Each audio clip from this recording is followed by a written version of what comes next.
इन ज़िमनी इंतखाबात में हुकूमती पार्टियों ने कमोबेश सारी नशिस्तों पर कामयाबी हासिल की है। इन नशिस्तों में फैसलाबाद का हल्का NA 104 भी शामिल है, जहां से साबिक अपोजिशन लीडर राजा रियाज के बेटे राजा दानियाल ने कामयाबी हासिल की और अब वो मेंबर कौमी असेंबली बन गए हैं। आज हमारे साथ स्टूडियोज में राजा रियाज साहब मौजूद हैं, आइए इनसे बात करते हैं। अस्सलाम वालेकुम राजा साहब, और आपको बहुत बहुत मुबारक हो। हेलो,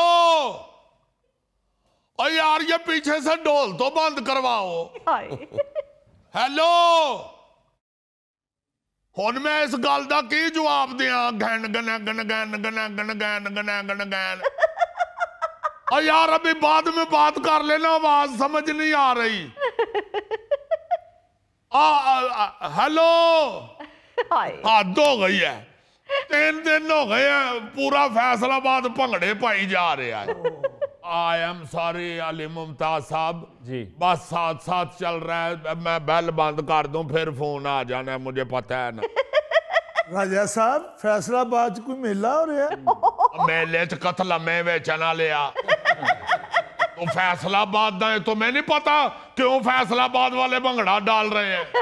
अली मुमताज साहब 3 दिन हो गए हैं, सारा फैसलाबाद भंगड़े डाल रहा है। वाह वाह वाह। अब बंदा क्या किसी को समझाए? लोग लव करते हैं, मोहब्बत करते हैं राजा दानियाल के साथ। मैंने 2-3 दफा कहा यार बस करो, ते पिनियां च खलियां पै गई होणगियां।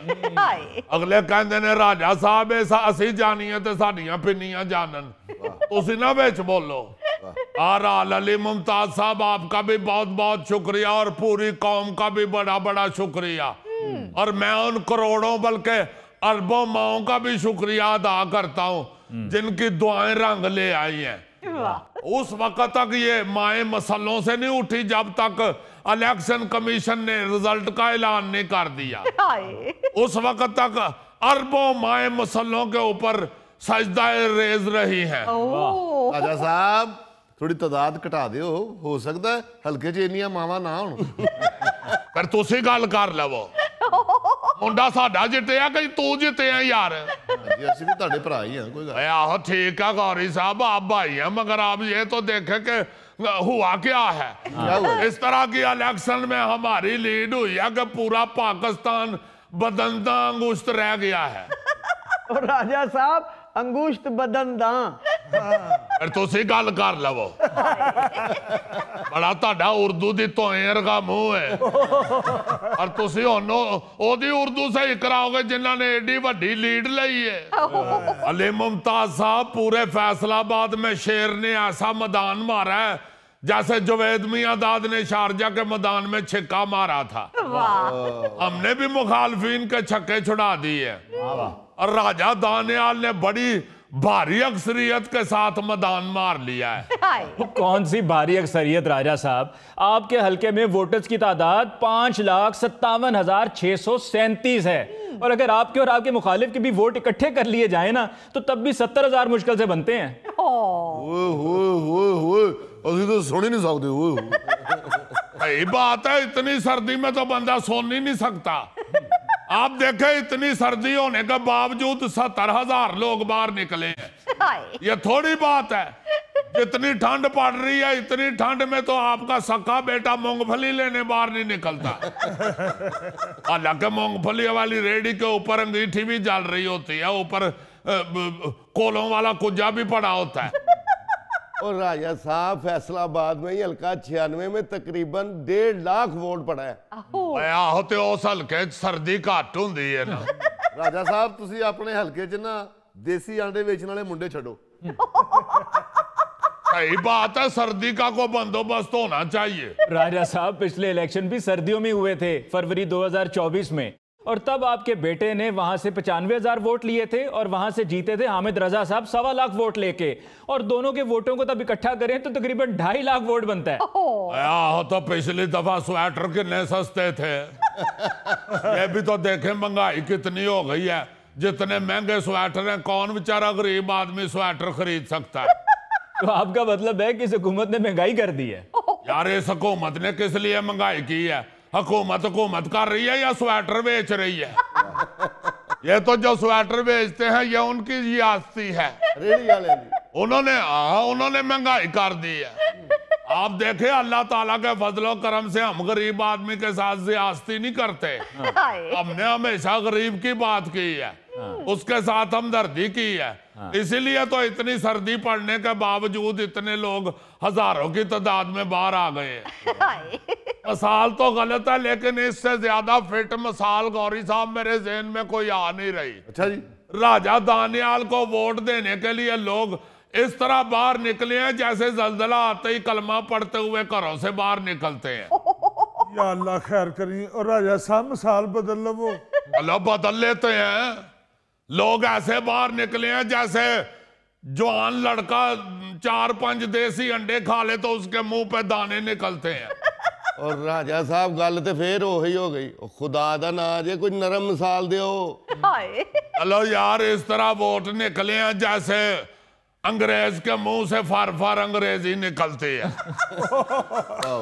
एक दो मिसालें अगर मेरे पास है, अगर आप कहें तो मैं बता दूं। मेहरबानी करें, जल्दी दें। ये दानियाल साहब के इलेक्शन में हल्के में इस तरह वोटर निकले हैं जैसे बच्चा कोई कहे बालो कुड़ियो चीज वंडी दिए थे बच्चे निकलते हैं। बहुत अच्छे, ये भी मिसाल फिट है। चलें ये वाली लगा लेना, बाकी काट देना।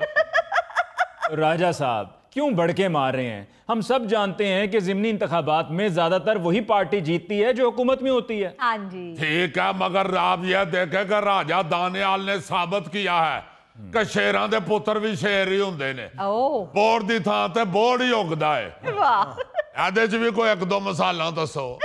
राजा साहब मिसाल की तो ये सी ਤੁਹਾਡੇ ਮੁਖਾਲਫਿਨ ਤੇ ਕਹਿ ਰਹੇ ਨੇ ਕਿ ਦਾਨੀਆਲ ਸਾਹਿਬ ਹਾਦਸਾਤੀ ਐਮਐਨਏ ਹੋ ਗਏ ਨੇ। ਸਾਥੀ ਐਮਐਨਏ ਕਿਆ ਮਤਲਬ? ਸਾਡੇ ਹਲਕੇ ਚ ਕਿਹੜਾ ਇਲੈਕਸ਼ਨ ਵਾਲੇ ਦਿਨ ਮਸਦੇ ਚ ਵੈਗਨ ਵੱਜੀ ਹੈ ਤੇ ਉਹ ਐਮਐਨਏ ਹੋ ਗਿਆ। बात वो करें जो करने वाली है। अल्लाह के फजल से वोट लेके एमएनए हुआ है, ऐसे नहीं हुआ। मुखालफिन को तो अली मुमताज साहब आप मुंह छुपाने को जगह नहीं मिल रही। तो क्या राजा दानियाल की संदूकड़ी में से इतने वोट निकले हैं, इतने वोट निकले हैं कि जो वोट गिनने वाले थे उन्होंने कहा यार गिनो ना तोल लवो। आपको पता है अनाउंसमेंट क्या हुई थी? राजा दानियाल 2.5 मन वोट से लीड ले गए। राजा साहब इन्नी खुशी वाली गल कोई नहीं, मगर तुसी वाला दो ताड़ी इन्नी बनदी। ओ यार मेरे तो उस दिन से भंगड़े ही नहीं रोक रहे। यकीन माने अली मुमताज साहब, हालांकि मुझे डॉक्टर ने तली हुई चीजें और भंगड़े सख्ती से मना किए हुए, लेकिन खुशी इतनी वड्डी है कि सारियां गल्लां पीछे रह गई हैं। राजा दानियाल के कामयाब होते ही डिप्टी वजीर आजम इसहाक डार साहब ने मुलाकात के लिए एमएनए साहब को इस्लामाबाद बुला लिया था।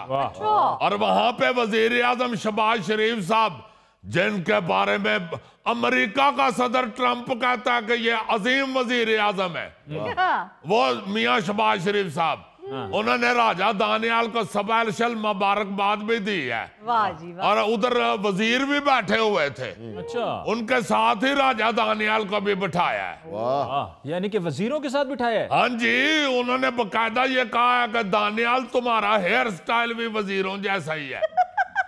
और फिर उन्होंने अपने साथ खड़े करके तो तस्वीर भी बनवाई है। और वो बड़ी देर तक राजा दानियाल से पूछते भी रहे हैं कि राजा साहब आपका इंटरेस्ट कौन सी वजारत के साथ ज्यादा है? जिस तरह बच्चा जब CSS का इम्तिहान पास कर लेता है तो उससे पूछते हैं ना कि आपका इंटरेस्ट एडमिनिस्ट्रेशन की तरफ है या पुलिस की तरफ है या कस्टम की तरफ है। इसी तरह उन्होंने राजा दानियाल से भी पूछा है कि तुम्हारा इंटरेस्ट कौन सी